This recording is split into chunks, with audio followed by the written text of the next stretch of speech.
All right, hello everybody. In today's video lesson, me and your classmate Logan right here, we're going to be talking about voice and what voice is. And the way that I want to start this lesson is I want you to tell me what adjectives might your friends use to describe your personality.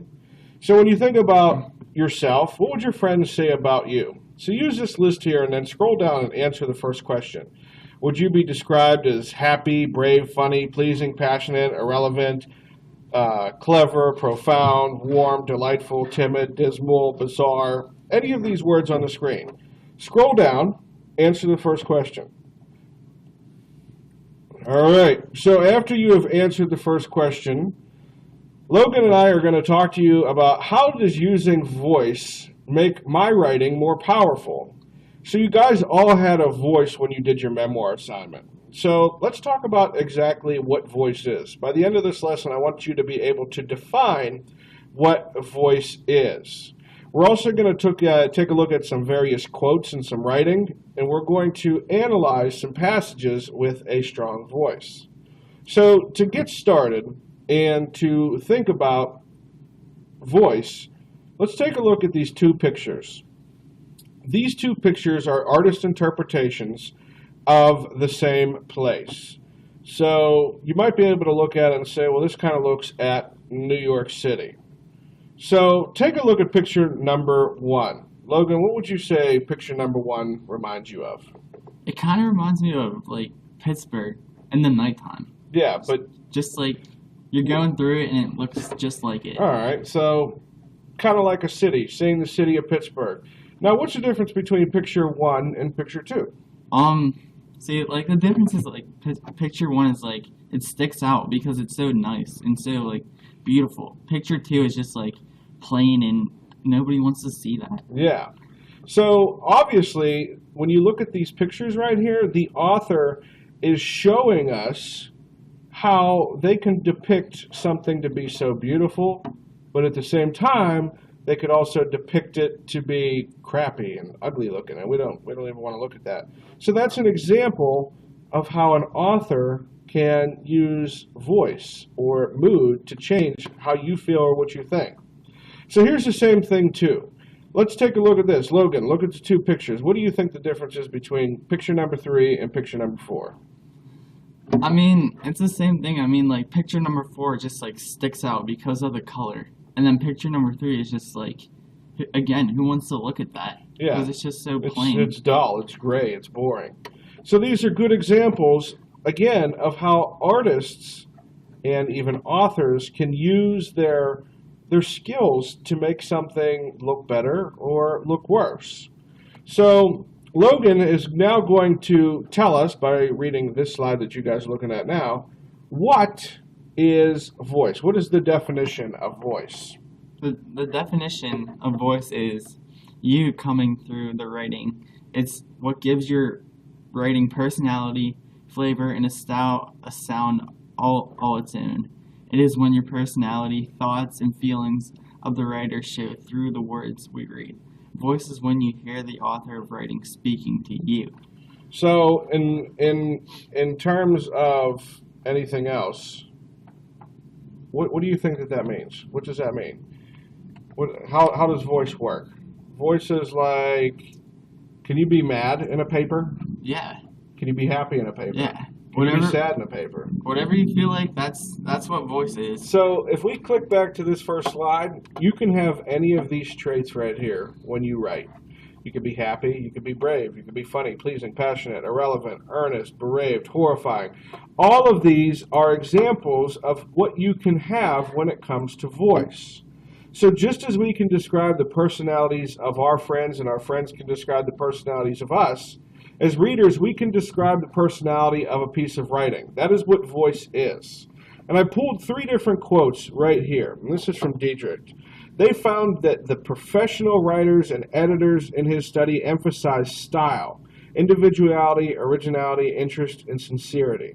The personal qualities revealed by the writing, which he decided to call flavor, although they themselves called it style. The second quote I have here is 17 teachers from Beaverton, Oregon. they did an analytical assessment model committee working with Diedrich's findings and decided to call it voice. So that is what they are calling voice. How they are how they are explaining and elaborating its description.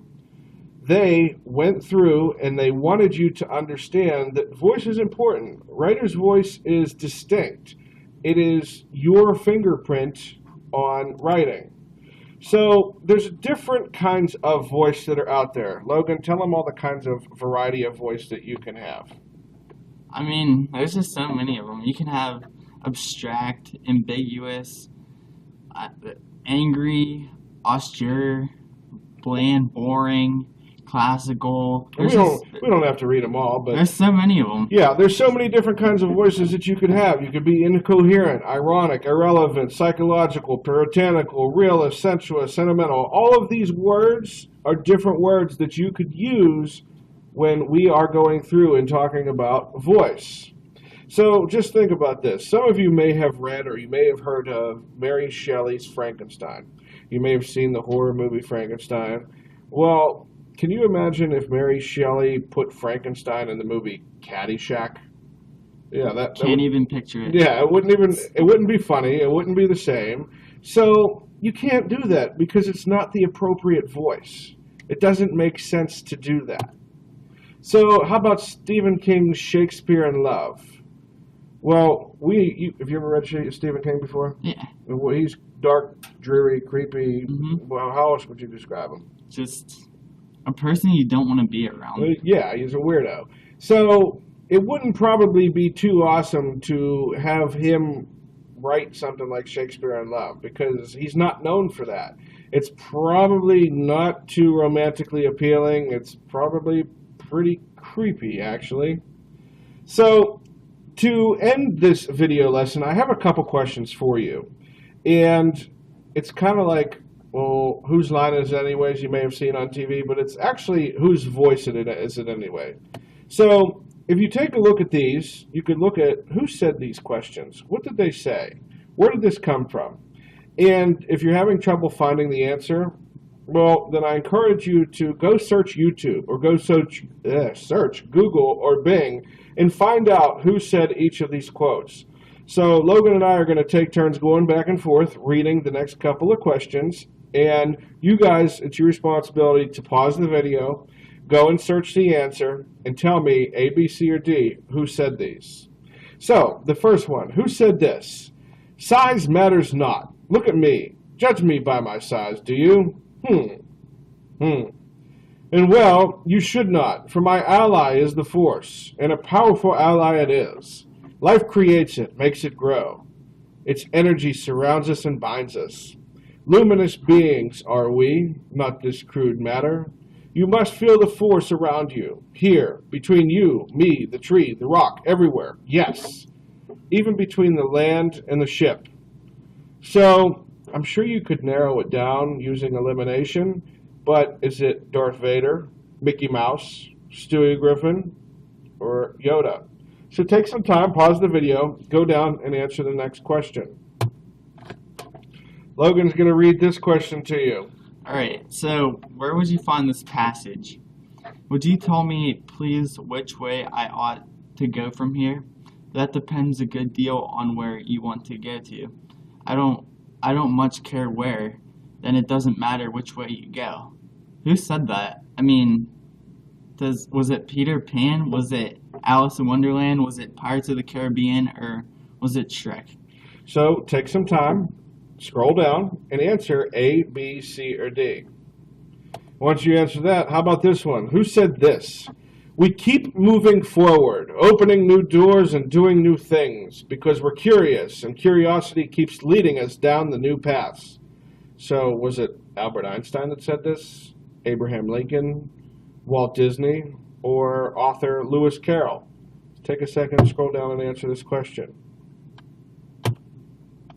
Who said this? Happiness can be found even in the darkest of times when one only remembers to turn on the light. Who said that? Was it Edison? Was it Albus Dumbledore?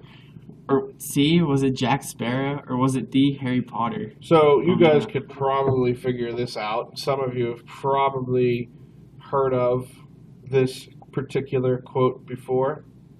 So that's what I'm looking for you guys to do. So, in order to achieve a sparkling voice, the first thing that I've always said, and I've told you guys from day one, is write honestly and from the heart. You want to use language that brings the topic to life for the reader. And you want to care about what you have written. You want to use expression. Logan is going to finish the last 3 slides, or last 3 bullet points that I have here. All right, so to achieve sparkling voice, you want to write honestly and from the heart. You want to use language that brings the topic to life for the reader. You want to care about what you have written. You want to use expression, connect with the reader, give the reader a sense of a person behind the words, and last thing, just be yourself. And probably that's the most important thing that you could absolutely do in your writing. Remember that you are putting your fingerprint on your writing.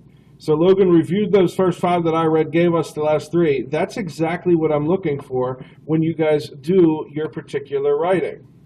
So I wanted to share with you, I'm going to post this link on our Moodle page. If you want to learn more about how to incorporate voice in your writing, well, here's 7 authors that help kids find their voice in writing. So I'm going to post this link on the Moodle page. You won't be able to click here because this is a video, but take a look. You'll be able to see how authors help their students and their kids find their particular voice in writing. So, Logan, did we define what voice is? We did. What's voice? Voice is so many things. It's what you make it. Yeah, it is what you make it. It's how we sound in our writing. It's what we want to convey. Do we want to convey that we're happy, sad, mad, brave, all those adjectives that I used up and above? Did we take a look at some, well, they're going to do this. You're going to end up doing this too. You're going to look at these different quotes, and you're going to go and figure out who wrote them. Where did they come from? And that helps you to analyze different passages with strong voice. And you're going to be able to tell me what the voice is. So the final question, and how we're going to end this video lesson, is I want you guys, and even Logan, you're going to tell me when you do this video lesson, tell me what is voice again? So there's a question below that asks you to tell me in your own words, what is voice? So think about it and tell me, open-endedly, what is voice? And as always, if you guys have any questions, well, Logan's on BBIM, so you could bother him. I am. But don't worry, if you have any questions, you guys can send me an email, send me a text, call me, whatever you need to do, and I will help you. All right, guys, hope to see you in live class. And remember, voice, voice, voice.